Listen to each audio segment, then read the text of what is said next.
It's 3 a.m. Again, you know this hour. You're lying in the dark, staring at the ceiling. The room is silent, but your head is not. Inside, the same scene plays on repeat. A conversation that went wrong. A message that wasn't answered. A look you keep trying to decode. You want the noise to stop, but it only gets louder. Right now, your thoughts are not your allies. They are parasites, feeding on your energy, your presence, your charisma. You believe that if you just replay the situation one more time, you'll find control, closure, or power. But that belief is a lie. Welcome to the mental loop. That pressure in your chest isn't just stress. It's your own mind holding you hostage. And the most dangerous part, you hand it the keys every single night. Popular psychology won't tell you this.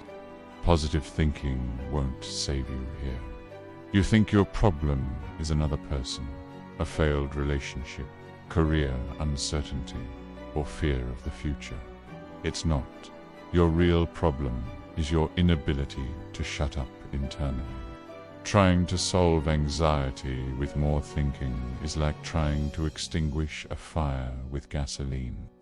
The secret of strength is not learning how to think correctly. The secret is knowing when not to think at all.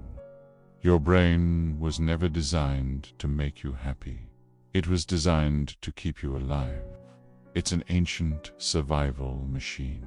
When it senses emotional distance, uncertainty, or rejection, it interprets it as a threat. Cortisol floods your body. Your attention locks onto the perceived danger. You call this love, responsibility, or caring. In reality, it's a malfunctioning security system. Obsessive thinking doesn't solve problems. It just feeds the monster. Every minute you spend replaying why did they do this, or what do they think of me, is an investment in your own weakness. This is the law of reverse effort. The harder you try to maintain control through thought, the faster that control slips away. And here's the first brutal insight. Attention is hierarchy. What you give your mental time to becomes your master. Energy flows where attention goes. If you spend 80% of your mental space thinking about someone who barely thinks about you, you automatically place yourself below them. You become the fan waiting outside the backstage door, hoping for a glimpse. People feel this instinctively. We are social predators. We detect neediness, mental chaos, and dependency instantly. When your mind is noisy, your communication becomes erratic. Your eyes search for approval. Your body leaks insecurity, and attraction collapses. In relationships and in business, people move away from those who mentally scramble, and they gravitate toward those who are still. Picture a rock in the middle of a storm. Waves crash against it. The wind howls. The rock does nothing. It doesn't analyze the water. It doesn't negotiate with the weather. It simply exists. That is mental silence. It's not about finding a peaceful meadow in your mind. It's about becoming the unshakable center of your own storm. This isn't relaxation, it's power. True strength isn't found in thinking more, but in the discipline of thinking less. We're going to explore how to achieve this silence. If you're ready to break free from the mental loop and reclaim your power, subscribe and join us for the next chapter. Thanks for watching. Here is the second insight, and it changes everything. You are not your thoughts. The voice whispering insecurity, jealousy, resentment, that is not you. It's a recording, an echo of past trauma and borrowed beliefs. You are the one who hears it. The moment you feel that separation, power returns. You stop being the actor trapped in the drama and become the observer in the theater, the architect looking at the blueprint, not the worker panicking over a crooked wall. Remember a moment when someone provoked you. You felt the emotional surge, the impulse to react, but you didn't. You observed it. You felt the emotion without becoming it. That is the gateway to control. Let's call this the predator state. A predator in ambush does not rush, does not overthink, does not justify itself. It is absolutely still. There is no internal noise, only pure perception. Silence is not emptiness. Silence is readiness. When you enter a room with an empty mind, you become a mystery. Others begin projecting onto you. Your stillness invites imagination. Your restraint becomes magnetic. This is why silence dominates. The constant chatter in your head is a weakness. It leaks your energy, exposes your insecurities, and makes you predictable. The person who needs to talk, to explain, to justify, they are always on the defensive. But the person who can hold their silence, who can simply observe without reacting, they hold the power. They force the other side to reveal their hand. Think about a high-stakes negotiation. Who has the advantage? The one who talks nervously, filling every pause, or the one who sits back, listens, and lets the silence do the work? The silence creates pressure. It makes people uncomfortable. They rush to fill it, often giving away information they intended to keep. This is a tactical application of mental stillness. Your silence becomes a weapon because it is so rare. Everyone else is drowning in their own noise. You are the calm at the center of the storm. Bend. Now the third insight, the most painful one, the death of the weak ego. There are two egos. One is instrumental focused, strategic, capable of achievement. The other is hysterical, a child that wants to be right. Mental noise is the crying of that child. It demands justice, recognition, the last word in arguments that exist only in your imagination. Letting go of a thought means silencing that child. It means accepting that you don't need to win the imaginary trial. This feels like ego death, and it hurts. But that pain is the birth of real authority. This week, hysterical ego feeds on validation. It replays arguments, imagines comebacks, and seeks revenge in your mind. It's the part of you that gets offended by a comment, that feels slighted by a lack of recognition. It's a ghost haunting the machine, demanding attention. To kill it is to starve it. When the impulse to mentally justify yourself arises, you let it go. You don't engage. You don't fight it. You simply observe it and let it pass. It's like watching a cloud drift across the skies. You are the sky, not the cloud. The urge to control everything mentally is fear. Fear that if you stop thinking, the world will collapse. The relationship will end. You will lose everything. Look at reality. The world moves without your mental commentary. Your obsessive thinking does not change outcomes. It only alters your chemistry, weakening you. It floods your system with stress hormones. It drains your focus. It makes you a slave to hypotheticals. True control isn't about managing every thought. It's about realizing that 99% of your thoughts don't need to be managed because they are irrelevant. They are static. They are the background noise of a conditioned mind. Your power lies not in wrestling with this noise, but in tuning it out. Be in choosing what signal to focus on. Thinking is a tool, like a surgeon's scalpel. Hold it constantly, and you will cut yourself. Put it down. Pick it up only when action is required. The rest of the time, stay empty-handed. Be present. Be aware. Observe the world as it is, not as your mind narrates it. This is not about becoming thoughtless. It's about becoming deliberate in your thinking. When you need to solve a problem, you pick up the tool of thought. You focus it with precision. You analyze, strategize, and decide. Then you put it down. You don't carry the problem with you into the next moment, the next hour, the next day. The problem is handled. The thought process is complete. This discipline is what separates the effective from the perpetually anxious. The predator doesn't worry about whether the prey will show up.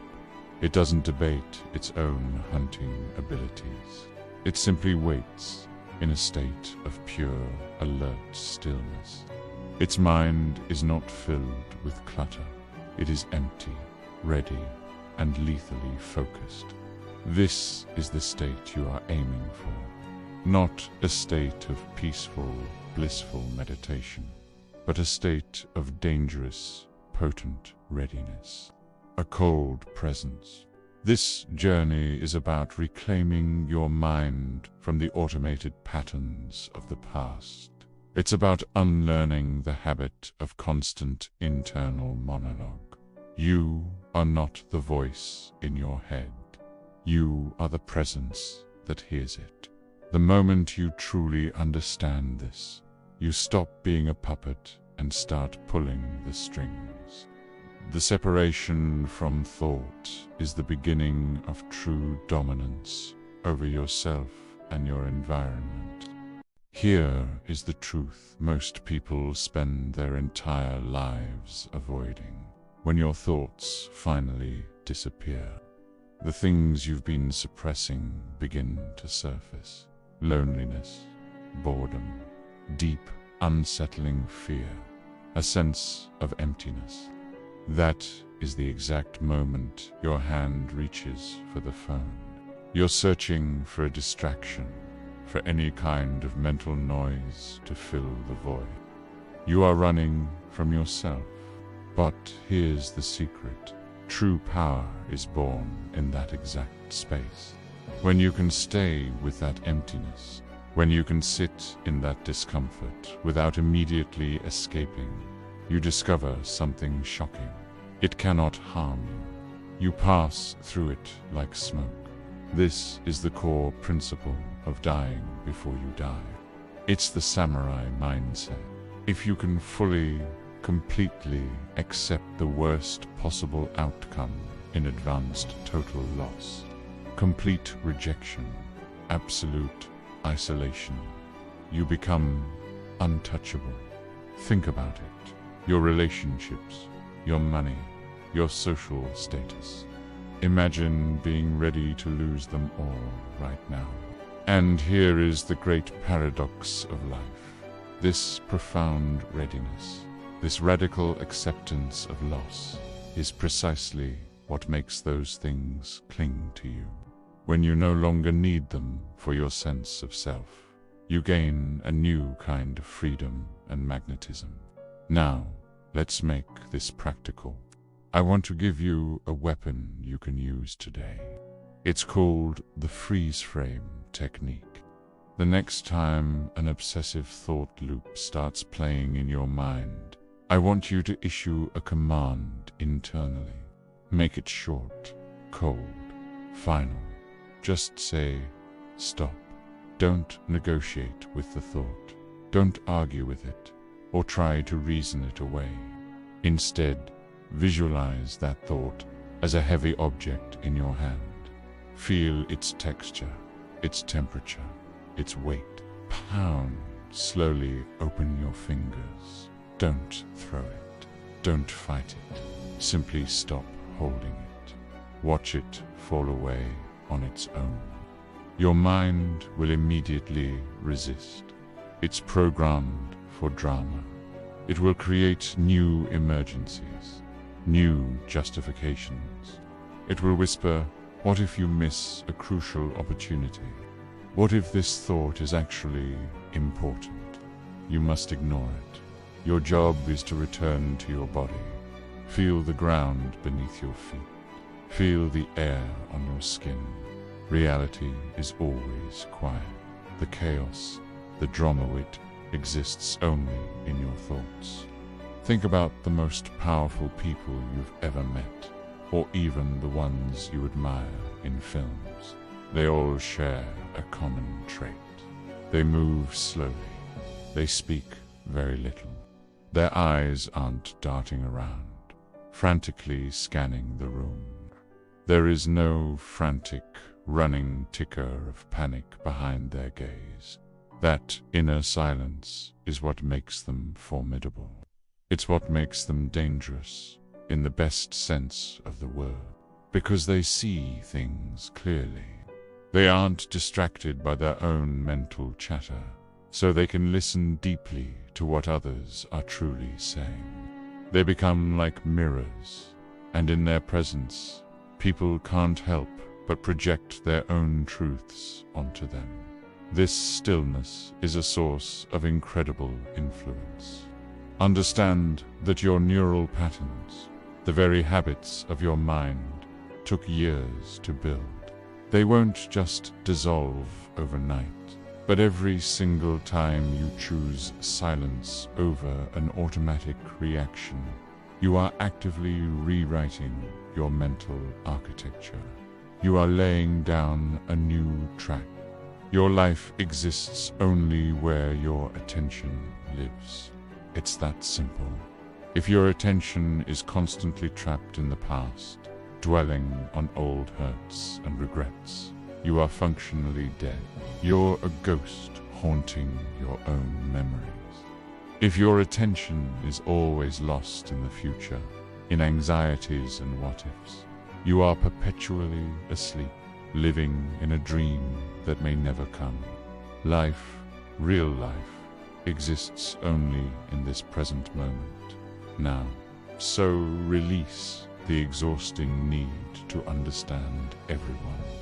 Release the illusion that you can control how other people feel or what they do.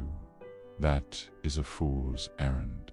The only thing you can truly command is the beam of your own attention. It's time to take it back. This is the path of the lone one, the path of true, unshakable strength. Most people will live and die in a storm of noise, constantly reacting, panicking, being pulled in 1,000 different directions. You are here because you know there's more to life than just survival. The exit you're looking for isn't a new relationship. It's not a new job or a big victory. The real exit is the tiny, almost imperceptible pause between your thoughts. Your mission is to find that space and then expand it, because in that silence lies your magnetism. In that silence, you finally meet your true self. Remember this above all else. The one who owns their own silence owns everything. Thanks for watching. If you're still here, still watching my videos, I just want to say something simple. Thank you. In this world of endless noise and constant distractions, the fact that you choose to spend your time here with me means more than you can possibly imagine. It means you're one of those rare people who wants to go deeper, who wants to question things, and who looks for answers inside yourself, not just on the surface. I am honestly so happy that there are people like you who share these interests, these questions, and this search for meaning. So, if you feel like this space resonates with you, please hit that like button, subscribe to the channel, and maybe share this video with someone you know who might need it. Your support helps this content reach more people who are also quietly searching. Thank you for being here, really.